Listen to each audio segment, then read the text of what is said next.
And there we go again, guys. I barely recovered from last game. My blood pressure is still like skyrocketing, and I don't know. I don't even know what to say. I just know who I am. I'm Heflatv, and yeah, I guess I remember my co-caster as well. He's Coucher. He's the Mexican guy. And we go into game number 2, and the games are crazy. Just crazy. Team Liquid and Team eHug. I don't know who threw more or who played better, because it was a forth and back all the time. Like if someone just came later into the game, they would have said, "Oh, eHug got this." If you came early in the game, you would have said like, "Oh, Liquid just nailed this." But they actually managed to turn this game around, and we watched what, over 60 minutes of a game, and the gold difference less than 2,000. I've never seen this before. A game beyond 60 minutes where like the gold graph is zeroing out all the time. It's just nuts. And because of that, I go smoke, and you go draft with them. This is too much for me. Coolio. Well, Team Liquid, they do start with the Center Warrunner ban now, which makes sense to me because Team eHug, they utilized that hero pretty damn well last game, having, of course, the Stampede to either escape or initiate. And Team eHug themselves, they ban out the Lycan, so they want to deny Team Liquid the potential push. And Lycan is the strongest push hero. But not only that, the Lycan also benefits the other lanes just by using the Howl, so the other lanes will also have extra right-click damage. And it's especially crucial for the mid lane matchup because having the extra right-click means you can harass more or get the easier last hits there. What But are we Team looking Liquid, at here?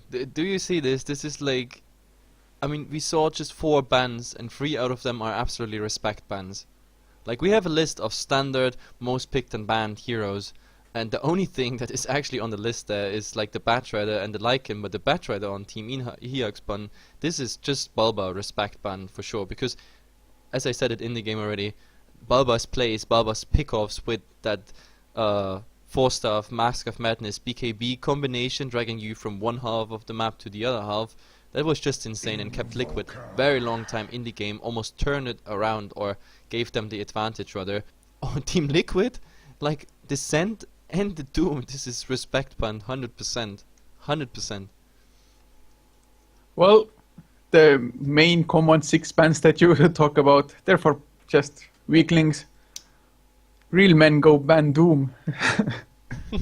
Well, Invoker is there for Team Liquid now. I'm just hoping for a Quasvex Invoker because so far, pretty much every Exort Invoker has ended up losing the game. Yeah, that's actually true. Like we saw, I don't know, probably 20 invokers, 18 of them were Quaswax, and the 2 exalts that tried, they all failed. But anyway, Team Hawk goes for the Nyx, so sticking to the meta there, like all of them do, except for the first bans I already mentioned. But yeah, Invoker and Nyx, that's absolutely within the meta, nothing surprising there. And yeah, I like it. I really like it.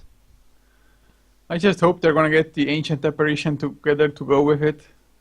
It's just that combination is so nice with the Nyx Assassin scouting out with the Vendetta and then initiating while the Ice Blast is flying at the same time.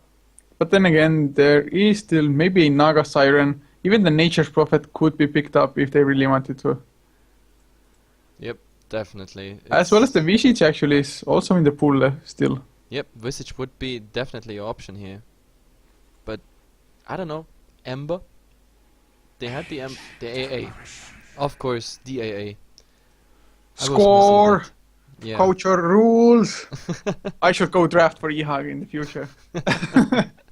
No, but the Ice Blast, it is absolutely a nuisance, of course. Like, the minus healing, like, the negligence pretty much of healing is such a nuisance. And if, like, the game goes as long as we just saw it, then we're gonna have a level 3 Ice Blast with the Aghanim Scepter, and then it really starts to hurt. It starts to hurt so much. The impact damage is a lot, the burn damage is a lot, and of course the chance that you shatter.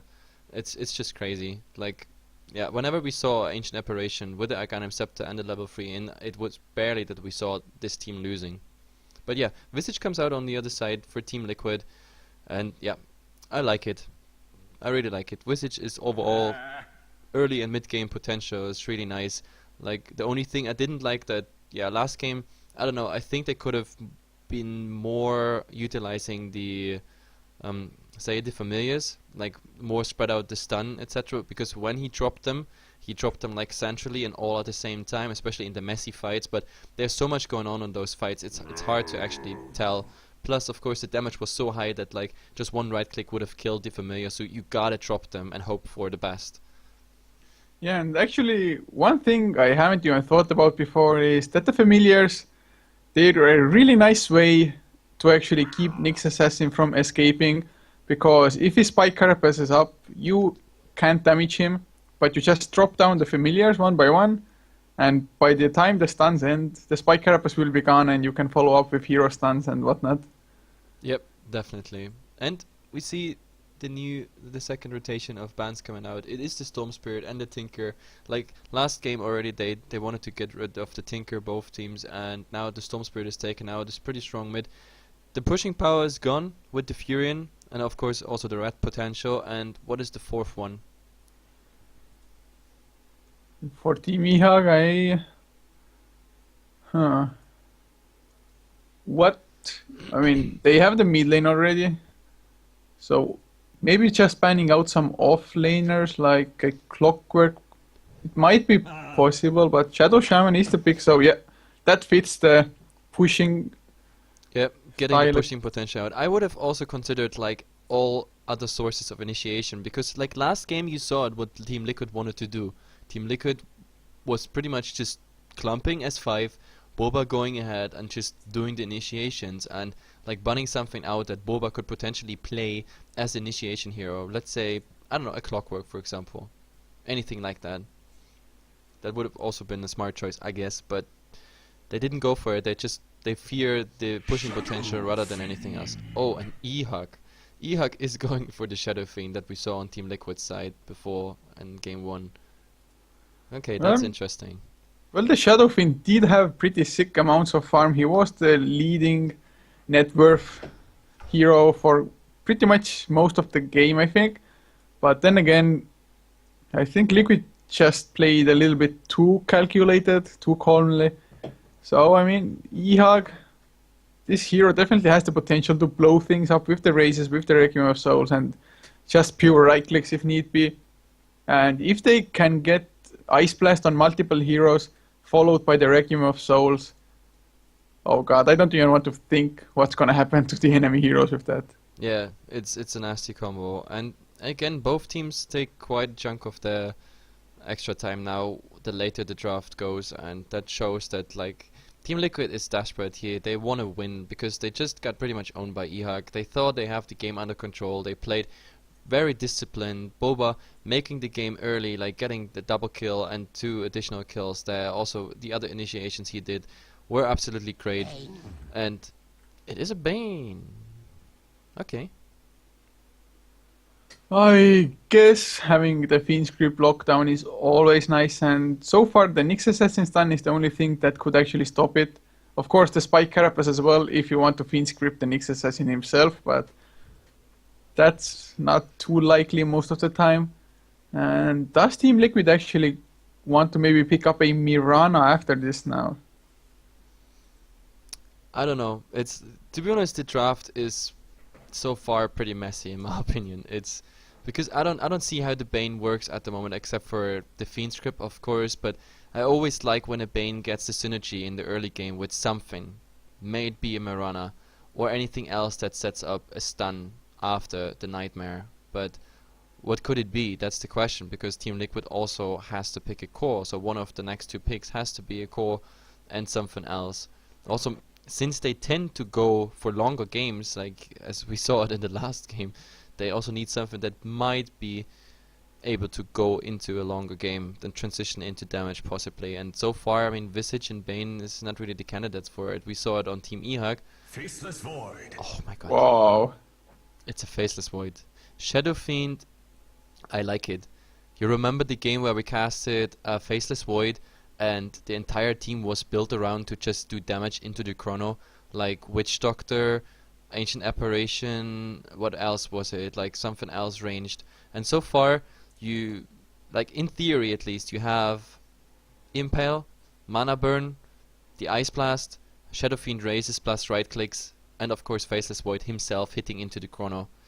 and now Team Liquid, they have to think about it, because the problem with the Void here is you have to get, I mean, if we talk about the Invoker Quas Wax, of course, you have to get the Invoker and the it's a Ursa.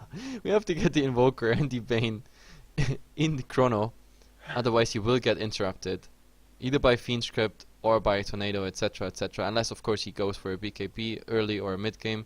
But it's a Ursa. Yeah, Ursa. Ursa, like, really my brain is starting to function slightly less. And well, Ursa, I mean, just pure right click damage, man fight the Faceless Void, man fight the Shadow Fiend, I guess. But this Ursa, he needs to get a nice start, otherwise I don't see a bright future for that hero. Yep, me neither. I don't know. There's 2 more picks to go. I'll be right back really fast. And Team eHug, they do ban out a Darkseer now. It would have been a pretty nice offlaner for them, because Team Liquid obviously lack one for the time being, as well as being able to surge the Ursa up so that the Ursa could actually keep up with the heroes and keep up with the right click spam. Because the more he right clicks, the more damage he is going to take. That is because of his passive ability Fury Swipes, which stack up. So by the maxed out Fury Swipes, if it's level 4, every right click will do extra 30 damage. And it will stack up quite fast with the Overpower giving you extra attack speed for 6 consecutive attacks. So, I mean, I think it's a pretty nice ban, the Darkseer, as well as him being able to vacuum everybody into the EMP Tornado. So definitely not too bad. As Team Liquid ban out a Vengeful Spirit and eHug, they go for a 3M Protector. And I do have to say it's a pretty decent pickup, because the Overgrowth can stop the Ursa from attacking. I like it simply because the Trained with the Dagger, for example, he can set up 5 heroes in place, and then the Faceless Void just comes in and goes for an awesome chrono. So in that regard, I actually like it. But then again, I would like to see something else that puts damage into the chrono, but well, we not gonna see this simply for the reason that, yeah, Trained Protector, he won't have anything to contribute there. Like, even though 3M Protector was picked before the Lifestealer for Team Liquid, the Overgrowth, if used after Lifestealer rages, it will still lock him down. So Lifestealer has to wait for the Overgrowth to come out and then rage out of it. Yep, definitely. And for all those who wondered where I was going, I had to take beta blockers, because this draft and the last game, it's just too much for me. You serious, man? No, of course I'm not serious, but it's still pretty exciting, I have to say. Anyway, we go still again for a fast team introduction, but this time on the Lifestealer, heading already to the safe lane. We have way to Visage, and we have Fluff on the Bane. TC is playing the Ursa, and Baba is this time on the Invoker. Yeah, and for eHug on the Radiant side this time around, Jigglebilly is the carry once again, who just wastes mana on time walks. He's playing the Faceless Void, the stand-in Fanny, playing the 3M Protector with Pandego on the Nyx Assassin. I'm a Sheep on the Ancient Apparition, and for the mid lane, we'll be Justin on the Shadow Fiend. But Jigglebilly, man, epic mana waste. Oh well, he knows with that small mana pool. I mean, look, look at what he does. It looks so hilarious. It's like trying to get some swimming attempts on. But anyway, by the time the creep waves meet, he's gonna have a full mana pool anyway, because Void, like the 195 mana he starts with, this is not even worth to mention. But yeah, it's definitely an interesting draft. This is so funny, really. Yeah. He's like jumping on the moon with no gravity or something. Yeah, it definitely looks hilarious. So yeah, Jigglebilly is definitely always worth a laugh. And we see wards coming out. We see one Observer ward coming out here by Team Liquid, blocking the small camp. And we see another one, a traditional one, like just giving vision to the rune, to the bottom rune, which is gonna be a double damage. And nothing else is coming out. There it goes, yeah. And I like this position. But I think they... no, that was a blink of the tree, so not spotted yet. So let's see. The creep wave meets. Let's jump into the game. Yeah, Fluff and stuff just camping at this double damage rune. Definitely wants to set something easy up, and they are up against a dual lane. Team Liquid that is. And the dual lane from eHug consists of 2 melee heroes. So I don't see it ending up too good for them. Pandega will probably just hope to get some XP. And that's pretty much all he can get here. And he starts with a mana burn as well. Like, I don't know if the decision is well worth it. I guess getting Ursa out of mana, making sure that he can't Earth Shock nor overpower.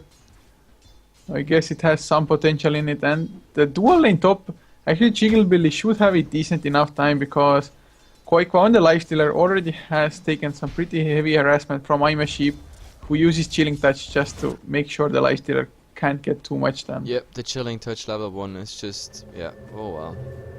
And they also deny now, oh, and there's the answer now to the dual lane. So eHug chose the dual lane tactic, and they started, like Team Liquid started as a, say it. Oh, there's the Nightmare DC. No, he's not level 2, unfortunately. Yep, they started off as a tri lane, but now they switch. Way 2 is dewarding at the moment, so Jigglebilly is getting a visited there, and with another ranged on the lane, he's not gonna have that much of a good time. Indeed. Oh, so Tiny might go down. Nice body blocking by Pandega, but it just wasn't enough. The Earth Shock together with the Fury swipes.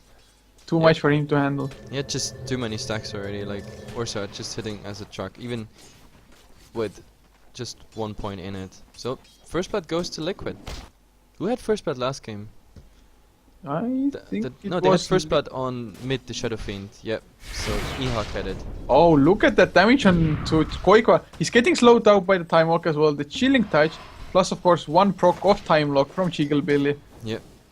He already has to use Self, and he already chewed for 2 tangos. So yep, Koikwa definitely heavy in region and in mid. The Nightmare is on Justin. They're going on. They might get the kill. The Ice Wall to slow him down even more. Nicely done together with the Cold Snap. The bottle charge is.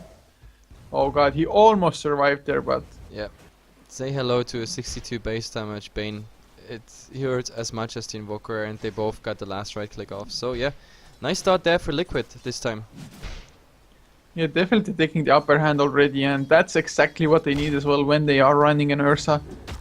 So... The only thing is that Jigglebilly is getting more farm than the Lifestealer, but... Considering that the Ursa as well as the Invoker are having a nice time, those heroes will have a bigger impact probably earlier than the Faceless Void would. Yep, definitely, and I don't know, it's... I don't even know what to say at the moment, because... Jigglebilly looks decent again, like Koikwa, as soon as he's left alone, he's driven out of lane, because Way 2 is busy at the moment with pulling, but then again they also pull the side camps as well. I'm more worried about, what happens in the bot lane at the moment. Just TC just doing too much damage. And he also goes for the aggressive build, like already 2 points into Earthshack, so he really goes for the slow, which is really dangerous, to be honest. Yeah, I like Ursas who max out Earthshock first, to be honest. So Fluff is fighting the tree. Wait to say, I'm a Sheep might be in trouble. Koikwa is going in, there's the open wound, but Koikwa taking so much damage in return. There's the soul assumption on to I'm a Sheep, he should be fine though. As Jigglebilly chasing Koikwa, but the Time Walk not enough there. Yep, no lucky bashes there, unfortunately. If he had a bash there on the Lifestealer, he might have been lucky, but yeah. If you play Faceless Voids, you have 2 RNG abilities, like one stuns and the other one avoids the damage, and you need luck for both.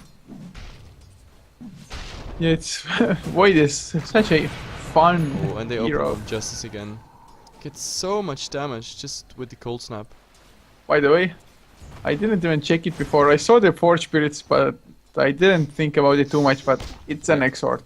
Yeah, I don't mention it, like, I don't want to see Exort, like, because, like, according to our casting stats, it's really bad to go Exort, because every Exort loses games, but maybe Liquid is the first we cast that actually wins a game. It would be nice, since they lost the first game. I'm already a bit biased, so... Well, last game was like the first game in ages we saw a Mirana do well, so this time maybe Expert Invoker. Yep, I guess. I guess. Farm and Mirana finally working out. This is against our caster stats as well. Anyway, we have to compare the lanes, and at the moment, of course, Invoker is doing much better than the Shadow Fiend. He is level 6, 30 and 13, and yep, Justin went for already farming the side camps. Yeah, where but nice this is a stacks. triple camp now. Yep, he's definitely catching up with it. He needs... Yeah, he definitely needs this farm. He will ding level 6, but he's also gonna miss a lot of farm there. In the meantime, we see 3 people on the top lane to guard Koifa, because I think they were not really happy with what they saw. I mean, Koifa's farm is 12 and 2, so yeah, they definitely need that. And Jigabilly is doing the same moves all the time, which just looks so hilarious. Well, if he misses it there's- actually. Oh, mid lane Justin. There is the living armor actually saving him at the moment. Just tanking up the damage, but he's going Oh. too far. He might go down in the end, and it does. Fluff came in from the back as well. Will he sleep up Fanny? The TP is coming in from the Faceless Void. Yes, there is the Nightmare, and Jigglebilly doesn't have the ultimate. He doesn't cast Alba, he's Sunstrike actually slowed either. down. The Time Walk is there as well, but they don't He's get the level right. 5. That's the problem. He's level 5. There's nothing he That can do. TP was such a huge waste of time and gold. Or actually, is he gonna get Fluff the first hit? Time Lock. The Nightmare comes out though, and Fluff should be safe. Yeah, but there's no one who can take the Nightmare off him. So, I don't know. This rotation is absolutely a waste of time. They don't get anything out of it. I was just wondering why Invoker didn't use Sunstrike. But now, oh my god, Chigabilly in trouble. Has to Time Walk up to the high ground. Double damage, Cold Snap, Exort Invoker. But Pendago is a Pendago. Vendetta up. He wants to get something. There's But no Invoker sentry in backs mid off. to actually protect him, but like Ursa will tell them like that Nyx is missing, so they know that something is happening. He's scouting out now some stuff, but it's just level 1 Vendetta, so it will run out pretty soon. They might even know. They don't have vision up here still, but I don't know. It just doesn't work out at the moment. Like eHug's laning stage is no. It just doesn't work at the moment. This rotation, I do have to say, was kind of bad by them. Yep. Because, like, looking at the net worth already, the Invoker is so far ahead, as is TC on the Ursa, and now Invoker even got a Hand of Midas on top of it. Yep, I don't know if this works out, but then again, eHug has a lot of late potential, so we might see an early advantage on Liquid and they drag the game out as well. I mean, it would fit Liquid's playstyle. I mean, they're like really passive in their gaming unless they really see 100% waterproof, I don't know, opportunity to go for something, but I don't know. At the moment TC finds farm and this is dangerous, so is Koifa fighting farm and the mid lane. I'd call it lost already because the Invoker just being, yeah, he just won it by CS. The net worth is skyrocketing compared. I mean, he's 1k ahead by now. So yeah, I don't know. Let's see how eHug is gonna manage this. By the way, do you reckon the Lifestealer is also heading towards a Midas? Oh no, he just bought something up.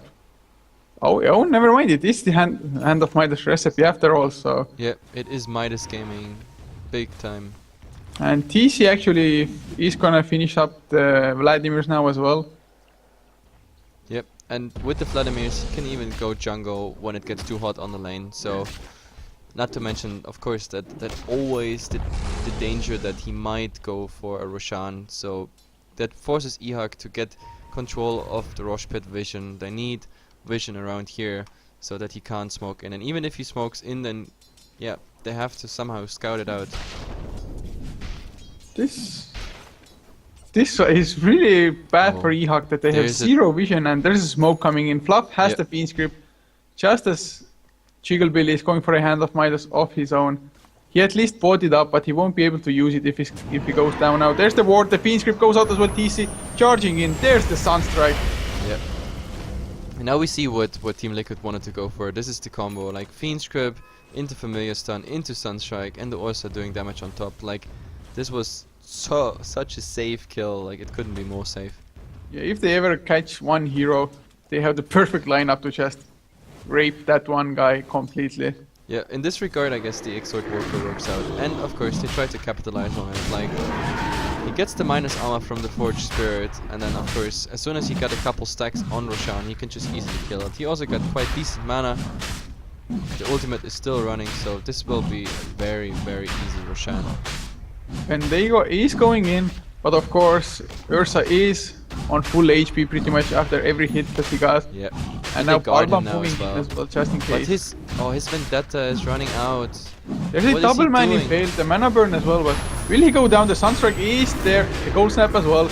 The living armor won't be enough. And Fanny getting nightmared up as well. Will they even go for that kill? Nope, they're just leaving the 3M Protector be and go Oh, for but Rogue. Ursa getting really low at the moment. And now he heals up. He gets the Aegis as well. Yeah. So this is the first Roshan at 10 minutes and 45 seconds. Pretty nice, they get the kill on top of it all. And Justin also went for a Hand of Midas. Okay, let me just check how many. There's 4 Midases up and running already. Yeah, we have one. Wait. Yeah, it's the Invoker and the Naix running, and where was the other one? Yeah, on the Shadow Fiend and the Void. So, yeah, Midas Gaming, with the only difference is that Liquid is on the dire side. They get the Roshan advantage, and of course, they have a 0-5 kill score at the moment. And yeah, they're going back on bottom, and I think they might even have a chance to kill them, because the Ursa can go super aggressive with the early ages. If he finds like sheep, for example, then yeah. And the puppy paws is coming as well. I think it's time to look at the graphs, because this game is after nothing Roshan. like the last game. Yeah, we have 5,000 XP lead at the moment for Team Liquid. I mean, this graph will spike a lot depending on like how the people can, like, I don't know, use their Midases if they die before they use it. And gold wise, it's 5k as well. But yeah, it's not a surprise. I mean, 5 kills plus a Roshan, this is giving Liquid the head start here. Yeah, and I mean, they could really use it after the first game as well. I do think actually they're gonna get the tier 1 as well now, maybe. Well, at the moment it seems like that eHug is retreating because they know they can't defend it, or there might be even more rotation, so they actually go back. Yep, this will be the first tier 1 going down this game, and it will be for Liquid. And I'm a Sheep is only 1 creep away from hitting level 6 actually, and the Ice Blast is definitely something they're gonna need, because the Ursa relies quite a lot on getting the Fury swipes and of course the lifesteal from the Vladimir's offering from there. Yep, Ursa got the last hit on the tower, and we're gonna see another last hit. Off and stuff is gonna die or shoot at least. The Cold Feet won't proc, but are they gonna have enough damage? There's a hasted Shadow Fiend, the Raze gets the kill as well. Yep, that's an easy kill. So at least eHug gets on the kill board there, but Koifa and the Invoker, like with Balba, they're pushing the next tower already. So this is 2 tier 1 tower down for a Bane kill, not really worth it. Oh, and easy gonna catch Jigglebilly, he has the time off so gets away, but yeah, like The the tier- Lifestealer just doesn't care about the Spike Carapace, that's a fact. So this is another kill and another tower going down for Team eHug there. I don't know, Team Liquid gets a momentum that is really dangerous. Like, eHug has to take care of these lanes. They have to defend it, because otherwise Team Liquid is just smelling victory here already. They go aggressive. yeah, and with the rate this is going, this Faceless Void won't ever get the items that he actually needs to kill off the enemy heroes. And that's what I like from Liquid's lineup, that they're just going so aggressive and not leaving any space for eHug to actually react. Yep, the problem is also that, like, if they don't defend tower, like, you want to defend towers if you have a Trained Protector in your game, simply for the reason that if the enemy doesn't get the tower down, they either have to fully commit or the tower is gonna be healed up. And Koifa on the hunt. Yeah, there's the open moves onto Pandega. He uses the Vendetta just to escape. Of course, he can come back and try to get a few kills with it. But the Ice Blast is on cooldown for another 7 seconds. And Liquid actually back off for a little while here. Yep, but I don't know, it's just, as I said, you have to fully commit to a tower, and Liquid knows that. They do that right now. If you don't commit to the tower, it's gonna get healed up. And now we also have the dagger on the They're seeing best from TC as well.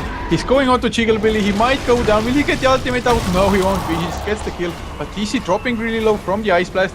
Justin is being scripted up and will go down on the Shadow Fiend. Yes, he does. 3 heroes down. Way too sexy. Does take a fall on the Visage, but they get 4 kills for it. Yep, and that means also tier 2. So Trained Protector not working out here, simply for the reason that they're so dominant already in the early game. So this is another tier 2 down, and that leaves eHug with just 1 tier 2 tower left, and there's no towers to heal, and it's pretty bad, especially with a Train Protector in the team. Yeah, there's only one outer tower now left after this kill. Yep, looking at the gold, we're looking at 12k, 14k, like almost a team wipe, all the towers. This is just sick. We are looking at a 50 minutes game, and to be honest, at the moment, eHug is just one step away from calling the GG, to be honest. I have no idea how they want to get back. I mean, they have the potential by heroes, by the draft, but at the moment, the other heroes, they are just snowballing so hard, and 14k advantage, that's nothing you just, I don't know, get in one team fight. You need to win another 2 team fights, probably contest the Roshan whatsoever to get back here. So eHug takes game 1, but this one looks like Liquid got this. But I don't know, last game I was also saying, hey, Liquid, I think they got this, but they managed to actually lose, so... Oh, actually, TC might be in some trouble at the moment. They spot him out as well. He does have the double damage, but no BKB for him. So if they come in now, Fanny Easter, there's the overgrowth, keeping him in place. Vendetta hit, there's the right click, the Ice Blast flying in as well. They should, by all means, get the kill, and Justin grabs it for himself. Very nicely done, but they're coming in now. There's the Fiend Script onto Justin. The Force Spirit's hitting at him, and he goes down to Balbazim. Okay, Chigglebilly comes in, but he catches only. Oh, hey, he actually catches two barely. But he won't have enough damage. This is level 1 Chrono. There's a defensive nightmare as well. Koikwa coming in, and Chigglebilly, he won't have a time walk. He goes down to the Soul Assumption. Can they catch Pandago? Do they have the open wounds? Oh, the Force Spirit's blocking him out. But they're gonna get the tower for it, I think. Yep, this is pretty much the last outer tower going down. The only upside is they're all pretty underleveled, so they come back for base defense. But yeah, I don't know. That's a problem. The Void just didn't work out in the early game in the laning stage. They rotated and got nothing out of it. That cost them even more. Liquid is on the dire side. Roshan is playing a role here as well, which is, by the way, no, well, it still takes a while till he's back, but still. I don't know. As I said, I don't see a way for eHug coming back, but at the moment they're holding on, and Liquid doesn't want to use the advantage. Like, the Vendetta just got used. Fluff used the smoke to try to catch a sneak onto Pandago, but I mean, did they really think they're gonna get a kill on Nyx Assassin when he has Vendetta and they have no detection? Yep, I don't know. That was a bad thought, but he's TPing back to base. I don't know, maybe eHug is still holding on, trying to turtle this out, but oh my god, there's Jiggy Billy. Cold Snap is up. He's doing the moves again. So, I don't know. I think he's trolling at the moment. Yeah, it's just... He's probably not too happy with the situation he's in. He's 0, 3 and 0. Overall, their team has only 3 kills, even though they have an Ancient Apparition as well as a Nyx Assassin. Yep, and Koipa is going for Sangayasha there, I guess, and yep, he's looking decent. 1400 up his sleeves there, having the jumps. Mac is still rolling, the Midas is still rolling, and the Sanjo already there. And TC, well, TC is gonna go for a BKB. This is also being a very early BKB. He almost got enough for the Mithril Hammer. Oh god, so, yeah. Way too sexy. As an Aghanim Scepter, 18 minutes in. Yep, this is 18 minutes. Aghanim Scepter on the Visage. There's the Cold Snap. They're going on Fanny. Alright, a nice 2-man fail actually. Koikwa gets caught in the Chronos here as well. He's gonna go down. 2 heroes down, the core heroes going. Chigglebilly did get Fiend Script up, but it was too late now. Justin is at least gonna fall. But they cut down 3 heroes. Such a nice defense there. Oh, there's a Sunstrike. Yeah, he dodges it. So, well, Liquid, that was an expensive push attempt, I guess. Yeah, but the Lifestealer didn't start with Rage, so just got stunned up and died. Yep, at the moment Boba is pushing because like they have the advantage of the Necro units at the moment. Now he's trying to micro them, but he's buffing the Necro unit, but it's the one who's under attack by the tower, so it's not really effective. And now comes that what I actually mentioned with Turtle strategy. If they manage to push them away from the base, the tier 3 towers, they will be healed up by the Train Protector, and that gives them like that little hope I still have that eHug finds back into the game. Let's look at the XP. It was way beyond like 10k, but with the last fight, it's going, yep. it's turning a bit at least. And the gold, well, the gold lead is still above 15k, but now it's stagnating. So as I said, there's small and little hope, but there's still hope. Hope dies last. Yeah, it's like watching a. There's almost no way that you would think that they can actually lose a fight with such a gold and XP lead, but of course, there is the ultimate combination from eHug that is keeping them alive for the time being. And now BKB finished up on Justin. Jiggle Billy, well, still doesn't have anything but at least 2.2k in the bank. But this second Roshan now, with the ages also up, they can go at least get the tier 3 tower in the mid lane because it hasn't been healed up at all.